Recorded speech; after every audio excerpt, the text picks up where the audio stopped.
sadists and rapists, and you need to pay this and that. And that chemo treatment makes your mom real sick, and you want to rage and tell that nurse she's a dick. So you gotta see me, 'cause I am free. I'm the right kind of fucked up, or I'm only happy if everyone's happy around me. And I need you to be giggling. Life's too short not to take a chance. And maybe I could make those sorrows dance. And fuck your fears and what's not happening. Hell, you could be laughing again. I made an oath not to pretend.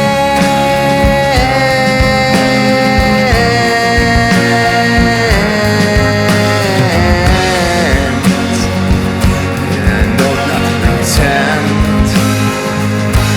'Cause I'm a comedian. Uno, dos, tres. You're on, Ross and Nazareth, episode 88. That's a lot of episodes, dude. 88 episodes is a lot of episodes of podcasts. Of the world's greatest podcast known to mankind. This is the greatest podcast in mankind's history. The anti-George Carlin podcast. Wah! And this will be the last podcast I record. Get this, dude. Until my special, my mini, the general pop, dude. The outsiders will go, that's a mini special, dude. The insiders, I go, that's a tight 15. That's my tight 15, dude. That's my tight 30, dude. That's my tight 30. But the outsiders call it mini special, so we'll go with that. My mini special, dude.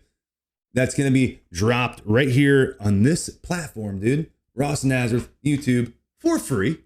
There will be a donation tab, but that's voluntary, dude. That's up to you, obviously. The special is called Souled Out. SOULED. Sold Out. And why I want to do this podcast is to explain myself. I've always felt misunderstood my entire life. I remember angsty teenage Ross in his room crying, 13 years old. If they only understood. I was misunderstood my entire life, especially by women, but parents.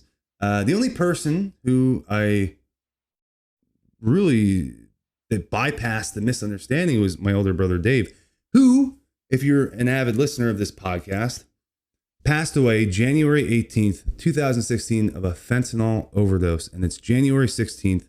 And ever since he passed away, I always feel shaky when it gets close to the day he died.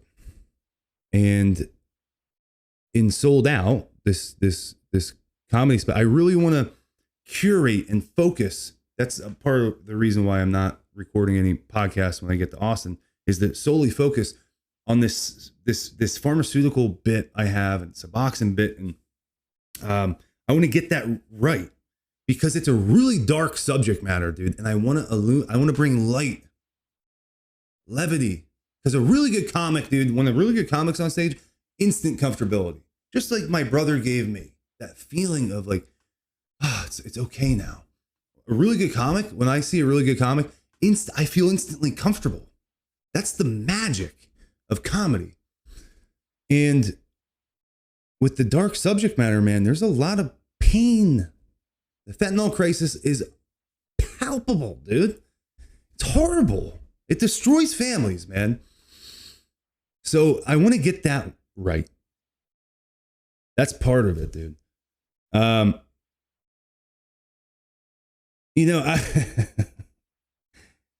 It's an interesting special. I'll be honest, dude. Since I've been misunderstood, I'll speak frankly on this podcast. It's the last one I'm going to be doing for a while. I think comedy comedy, in a way, has lost its soul. Not all comics, but I think generally, this is what happened, dude. Technology, ChatGPT, and I don't know if it's good or bad, what technology is going to bring for the future. However, I will tell you this. There's a lot of curated, manicured, spliced clips of comics, famous comics, of their act, but is it really their act when it's spliced perfectly in camera angles and the lighting, and now they're doing filters and all this garbage, dude. And then when you go and see your favorite comic live, you're disappointed. You leave disappointed. And that's not cool, dude. That's stealing money from people. I don't have, my heat's not even on, dude. I'm wearing a jacket. It's winter in Pennsylvania. And if it wasn't for my dad's rule, dude, mom's rule too. Dad's rule, dude. I was a scientist. I'm going to be on unemployment for the first time in my life, dude. I was making buku bucks. Now I'm making nothing, dude. You can bet your ass the heat is not on. For real. I'm speaking frank. And I think that's what happened with comedy, dude.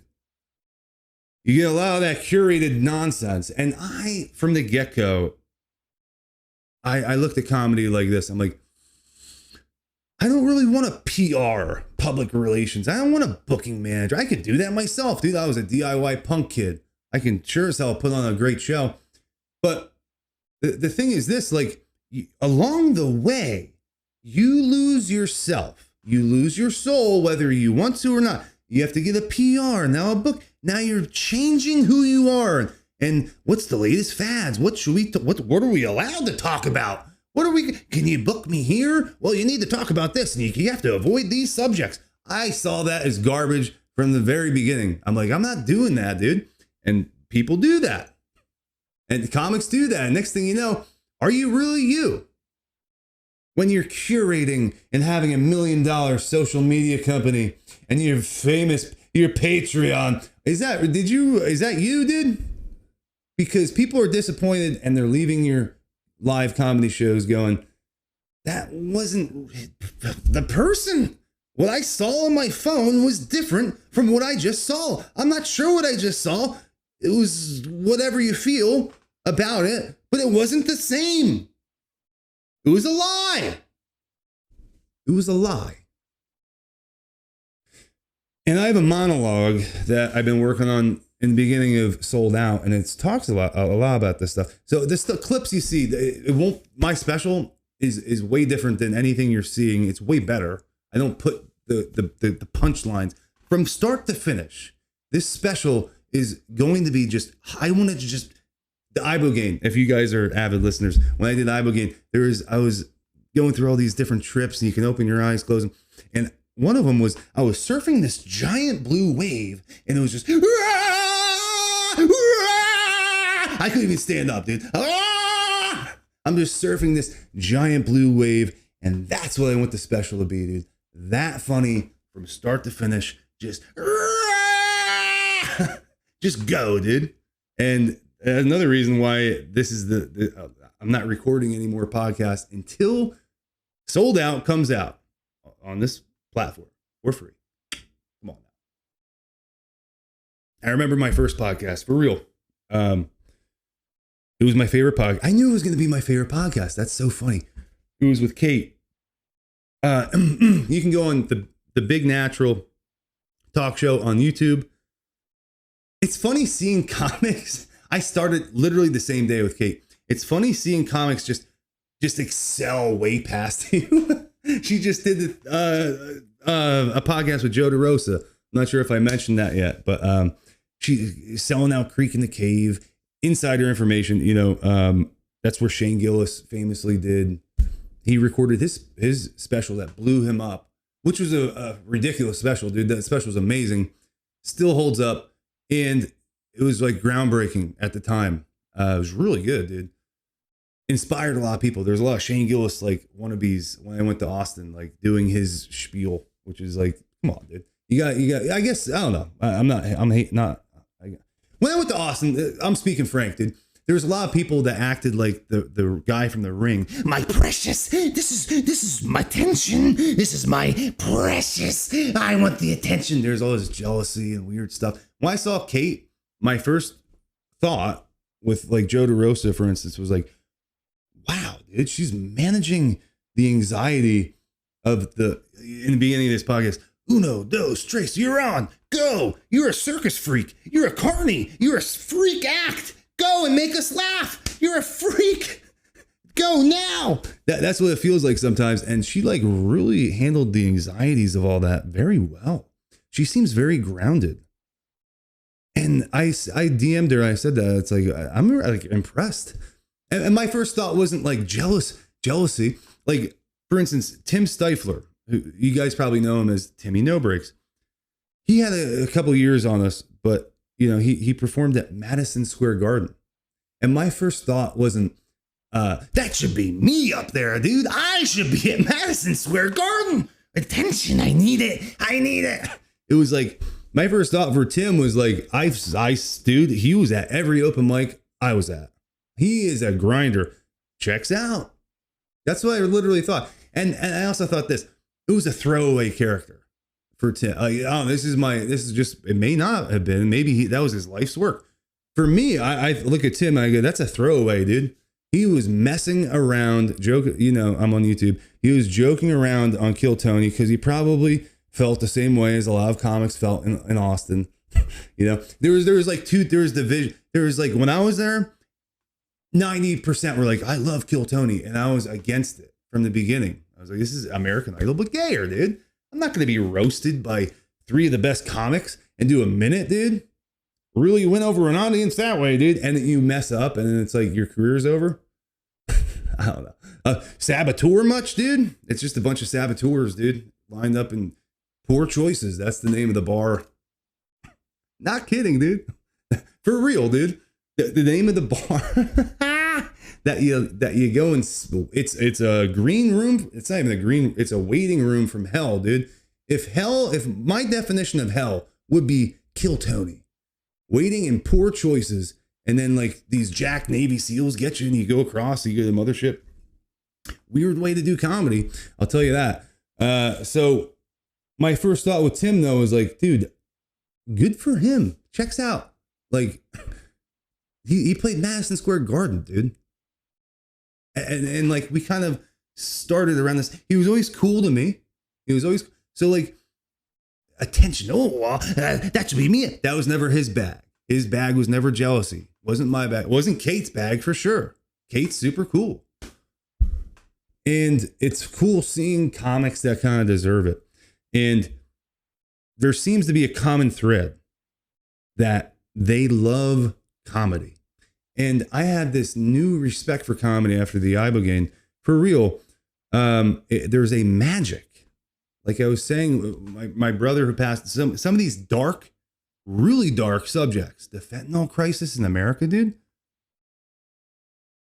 bringing that out in the open, having solid intellectual bits and asking very poignant questions, like some questions regarding Suboxone, for instance, which is a horse drug.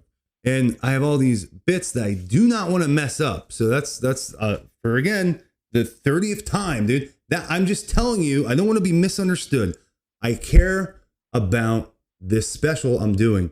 And from the get-go, I didn't see it how comics before me saw it. You got to get a PR. You got to get a booking agent. You got to do this and this. I don't want to do any of that. You got to wait 10 years to do a special. Really? Really, dude? Because I must be the world's best comic, dude. I'm telling you, man, this special is unique and I'm doing it different. I'm not doing it with a $10,000 video camera and all these different angles. I'm doing it on a phone, dude. For real. I want it to be natural, dude. Look at my head. How unnatural, dude. These are the same people going, I'm wearing headphones, dude. You got to lock in on a podcast. You really got to lock in. Look at my head, dude. I got a headset on my head. Imagine I come out, dude. For real. Sold out, dude. I have a headset on, dude. Everyone will be like, I can't trust you one iota, dude. Look at my head, dude. I got a headset on my head, dude. You can't trust the word I say. You really can't, dude. Because that's when people want to conversate, they really don't go, well, let me get my headset, dude. I got to grab my headset real quick. Okay? Wait 1 second, dude. I got to get my headset on. It's sickening, dude. I look, there's a lot of cool comics. I think Joe Rogan, if it wasn't for him, that dude, we'd be struggling, dude. The comedy world would be struggling, dude. He was he was the coolest, dude, through COVID. It would be cool. I don't know. I've seen shows at the mothership, but as for where I'm doing Souled Out, I don't know yet. I have DIY shows lined up. That's kind of how I do comedy. And it's how I did Music Fest. It's how I do all these shows. I reach out personally and go, hey, I want to make you guys money. This is how we're going to do it. I bring all the equipment. You don't have to do anything. I set all that stuff up myself. It's actually pretty easy being a comic because you just come with a microphone and a PA system, dude. Pretty cool. Pretty cool. It's a lot easier than doing music. All right. Quick intermish, dude. And we're going to come back and finish off the last podcast, dude. Episode 88 before Souled Out. What a news drop, dude. What a bomb. I just dropped some bombs on Ross and Nazareth, anti-George Carlin podcast. Avid listeners, dude. I dropped some bombs. All right. Ladies and gentlemen, we are back with episode 88. The greatest podcast in mankind's history, dude. The anti-George Carlin podcast. And how I wanted to end this podcast, man, episode 88, is really by not being misunderstood. I mentioned, I didn't want to do comedy as my predecessors did. And, do 10 years and you got to do the road. Look, I'm stopping smoking. This is how I went down to Austin last time. Was in an RV. I'm speaking frank. I was addicted to drugs so badly, I didn't even make it to Austin. I ended up in a detox prior. And check out this story, dude. You can't even make this up. So I'm driving a 31-foot Quantum Thor Motor Coach RV, F450, and I don't make it to Austin. I had fake Xanax I took, and outside of Waco, right? I drop a fake Xanax. I didn't know it was fake, right? And boom, I black out. I wake up. By the way, there's fentanyl in these Xanax. I wake up in Waco Hospital. Not joking, like very serious. I'm in Waco Hospital. And when I wake up, I'm like, oh my God, dude, what happened? I have no idea what happened. I blacked out. I'm like, my RV, I just bought it, dude. It was a 2019 RV. It was $56,000, dude. So I'm freaking out. I take out my IV.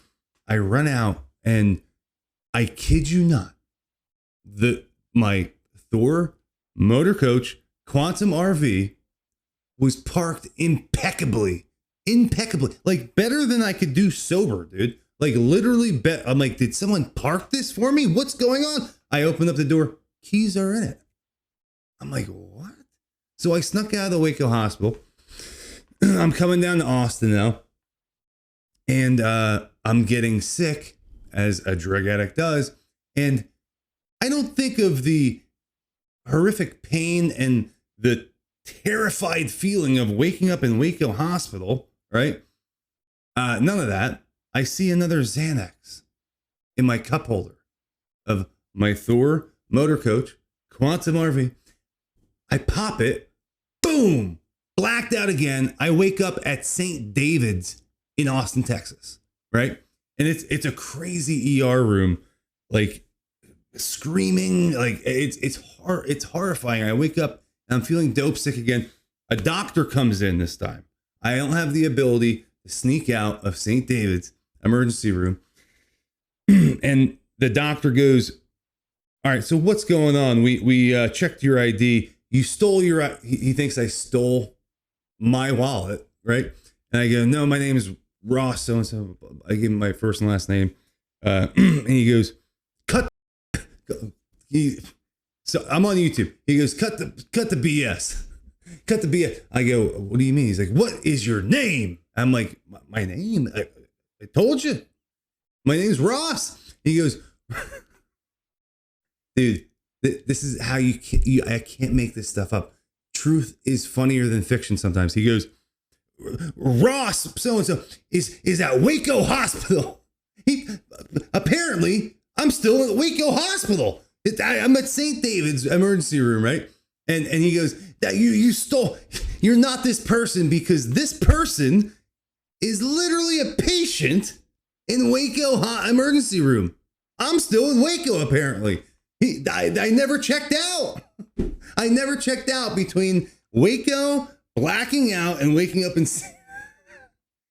St. David's emergency room in Austin. I'm still at Waco. Apparently, I'm probably still there, dude. Ross of Nazareth is still at Waco Hospital, dude. I never checked out. I'm still a patient there, dude. How funny is that? So that's how I arrive to Austin, Texas. That's my arrival. Literally.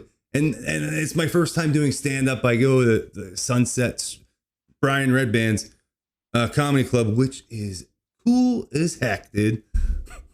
Really breaking out the cool language. You guys know I'm cool though. So, all right. So Sunset is the coolest because there was a open mic every day at 3:30, and I was always there, dude. That's how I started my comedy career. Woo! Drug addict. How sad. Meanwhile, I'm thinking like I'm good.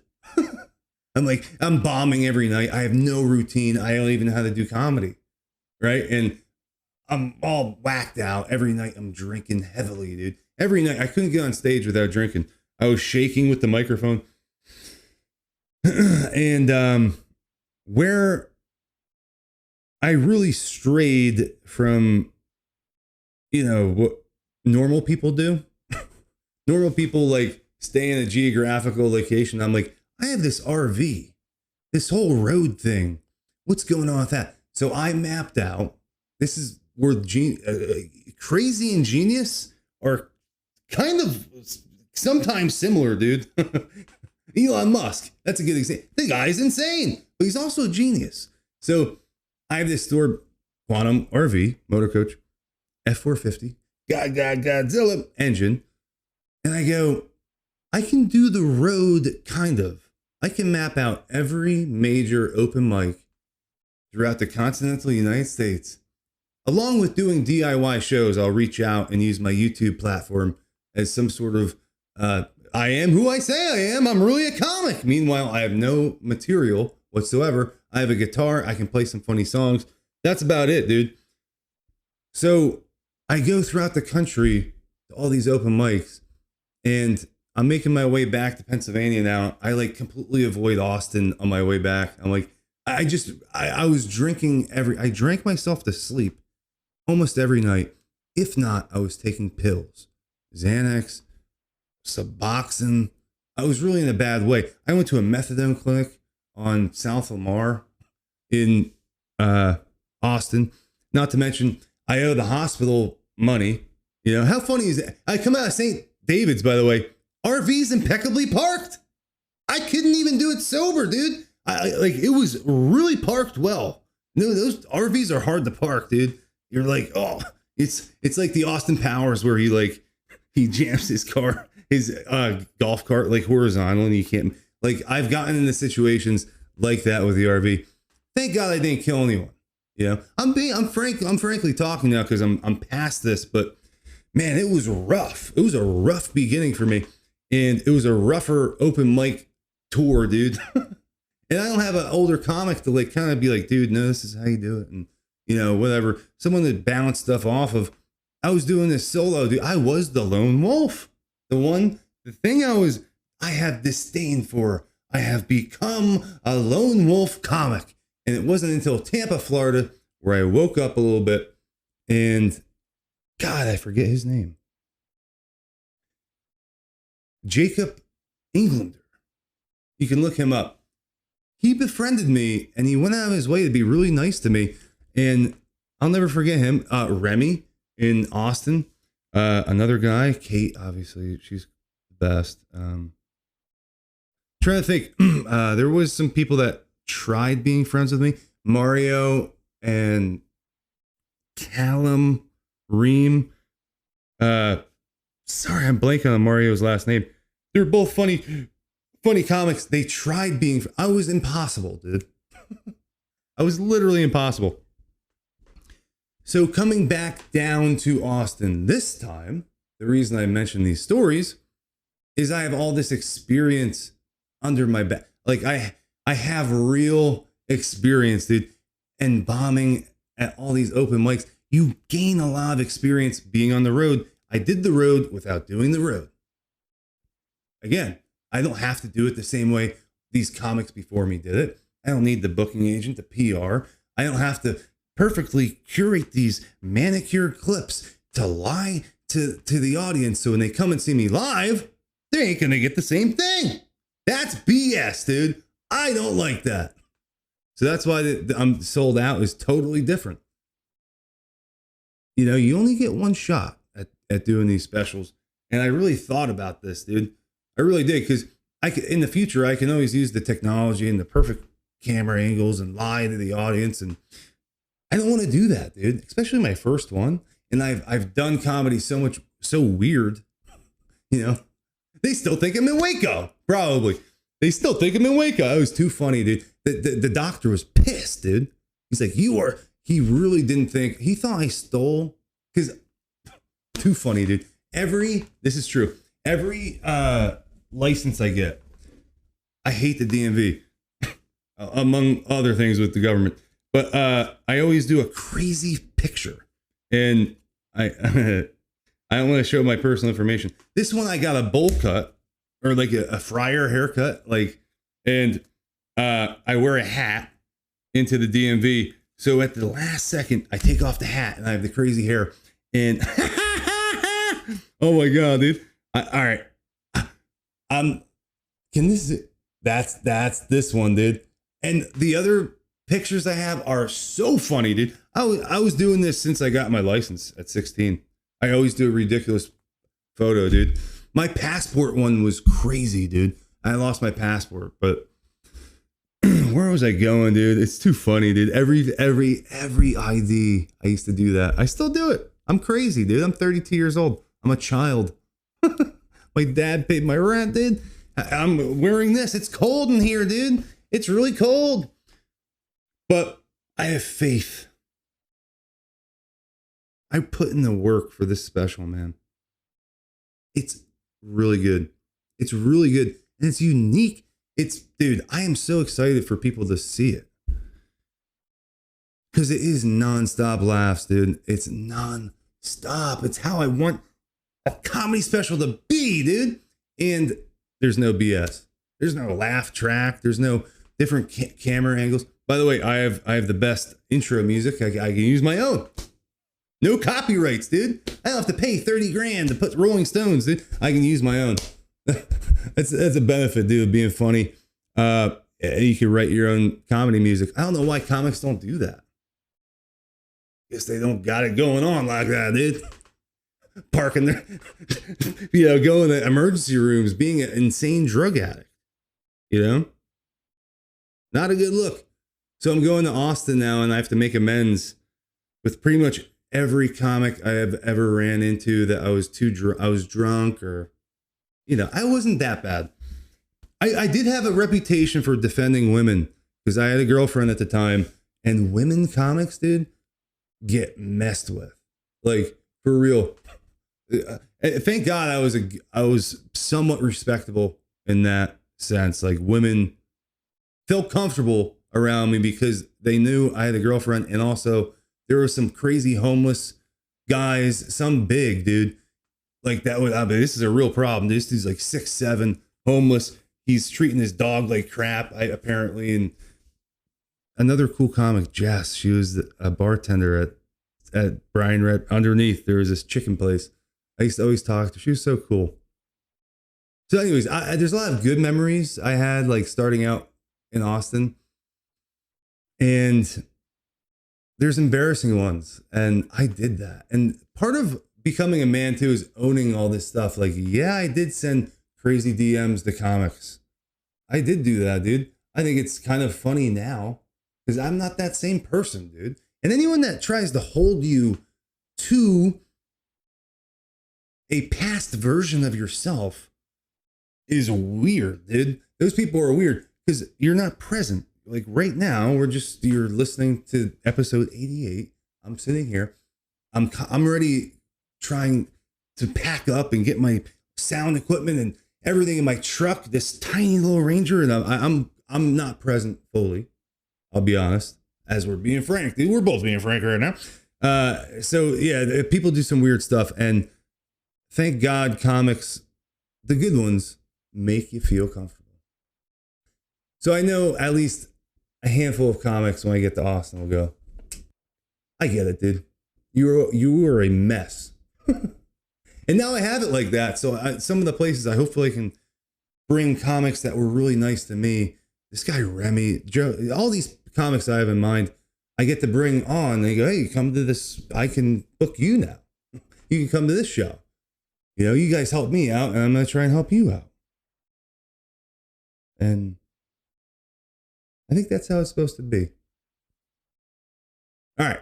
Episode 88 in the bag, dude. We just put this one down, dude. No big deal.